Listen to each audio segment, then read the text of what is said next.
Hello? Hello, can you hear me? Yeah. Which bit of you is hurting? Why don't you come down and look after your friend? You've got a phone here, don't you? Have you phoned anybody for help? No. Wayne? Yeah. Yeah, don't move that. Okay, Wayne. You okay, Wayne? Yes. You've got plenty of time. You've got 4 really good people already got there. Wayne, the helicopter crew are here. These are our top physicians and paramedics. So they will take over caring for you. I'll start thinking about how to transport you out. Came down from the thermal, down to the ridge height, turned out, and then that was it. Okay. And do you remember anything else on the way down, or is that it? The next you remember is the helicopter and the emergency people? I do remember thinking about reserve, and that was my main concern, whether I should have pulled the reserve, but I guess I was probably too low for it to work anyway. Okay. There's a photo of you on the ground. Are you okay seeing that? Yeah, go on then.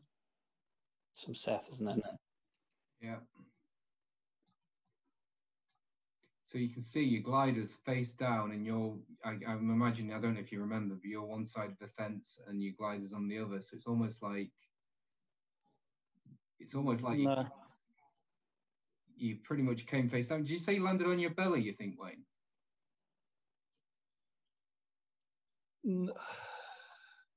I think I landed on my bum, but I'm only guessing because just one of the flashes I had on the way down was me thinking I'm reaching for my reserve or thinking about it. Because you had another flight beforehand, didn't you, as well? It was your second flight. Yeah, that was the second flight, yeah. That was the first one. Good question. First flight.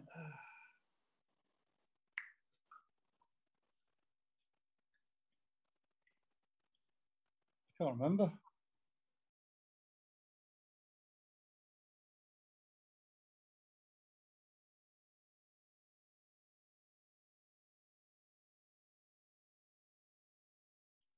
How do you feel about it now, Wayne? How do you feel about flying and stuff, do you reckon, or is it way too soon to even think about it? I don't fancy it, to be honest. Okay. What at all? Yeah. Yeah. No, not at all. Wow. It is pretty sobering, isn't it, when you think what can happen? I certainly don't fancy Ecton, mate. That's for sure. No, I mean, obviously we had a close call previous time I was out there.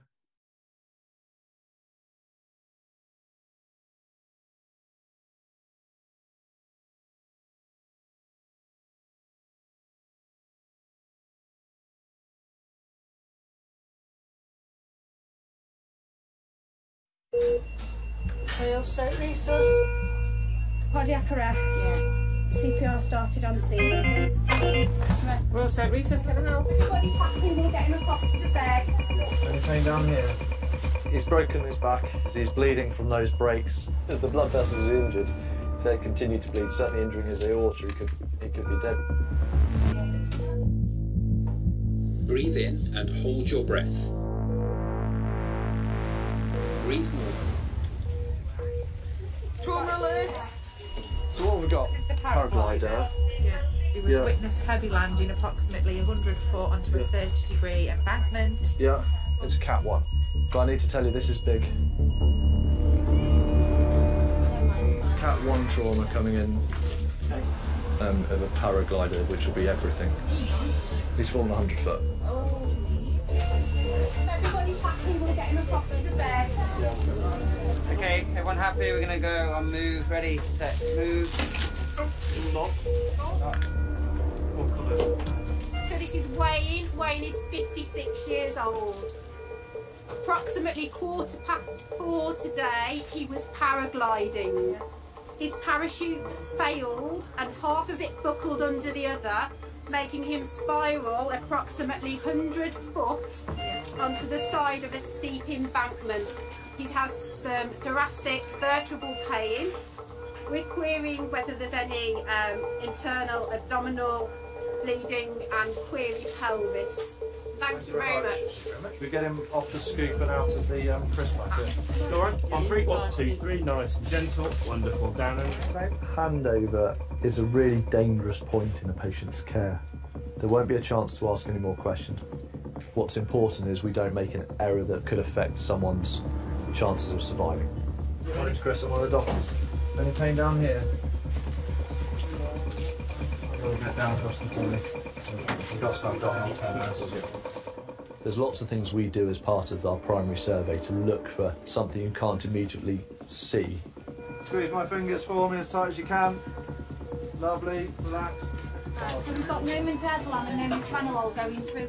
Could have done anything on the way down. If he's got chest pain, it could be a fracture to his sternum. It could be something going on his spine. As being that detective, what we're trying to ascertain is what's immediately life-threatening. Skin got a burn. How much of this do you remember? Not a great deal, to be honest. Okay. I remember the collapse and... Because you've got a binder on your pelvis. We're going to do a quick X-ray of your pelvis. He's fractured his pelvis. The right side? Yeah. And we'll have a look at the scan. We'll see what that shows.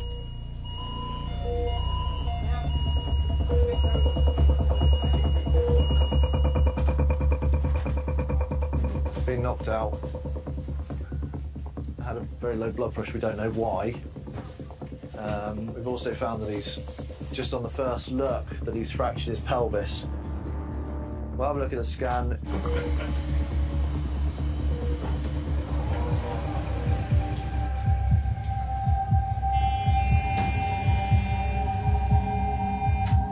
Breathe normally. Got upper T-spine bruises. Definitely thoracic spine fractures. It's obviously lost some volume. Blood in his belly. He's bleeding from lots of places. He's got something going on.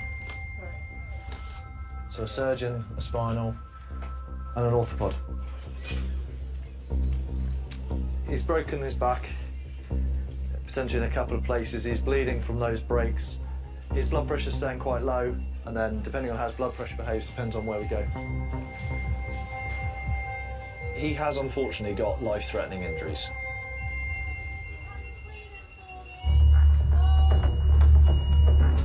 How are you getting on? blood pressure at the moment's a bit on the lower side. So he needs the infusion. There's lots of things bleeding that his blood pressure's a bit on the low side. We want his blood pressure up at a position where his organs are coping, so he's getting a blood transfusion. Okay, so 1 unit of blood is in. Hi there, you're right, it's Chris down in A&E. Mr. Wayne Glossop, the paraglider, he has got spinal fractures on CT.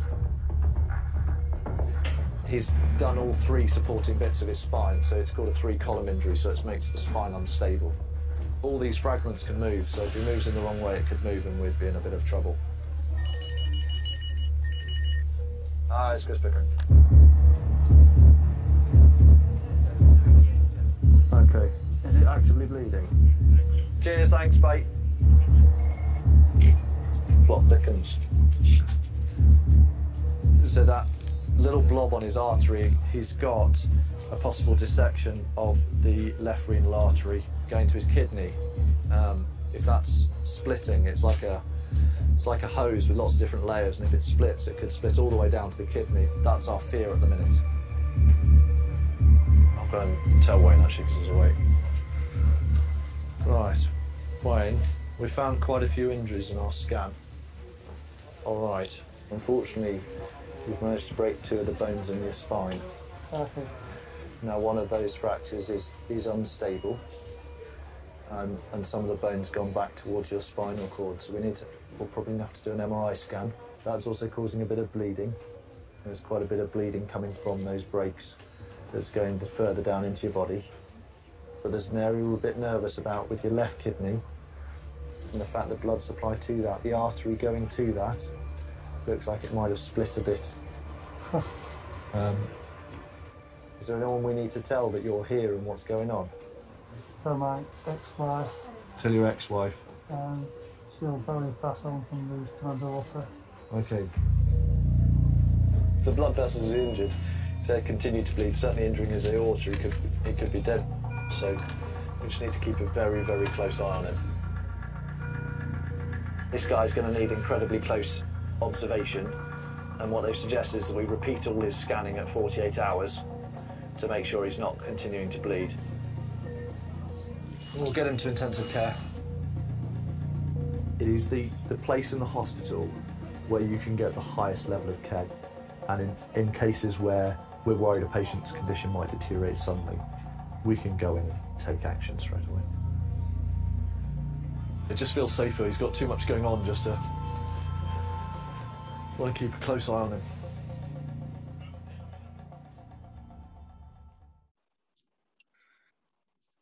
But yeah. Well, I mean, I do hope you don't give it up, mate, but that's just me being selfish. Obviously, you'll come to your own decision in time. I know you'll come to a right. You'll come to a right one eventually. Yeah, I'll just start to be a retrieve driver for you guys when. Well, that sounds good. You need to get your 100, regular 100 Ks in. You're going to be permanent retrieve driver. Forget this flying, mate. Yeah, dangerous. You know, you might hurt yourself.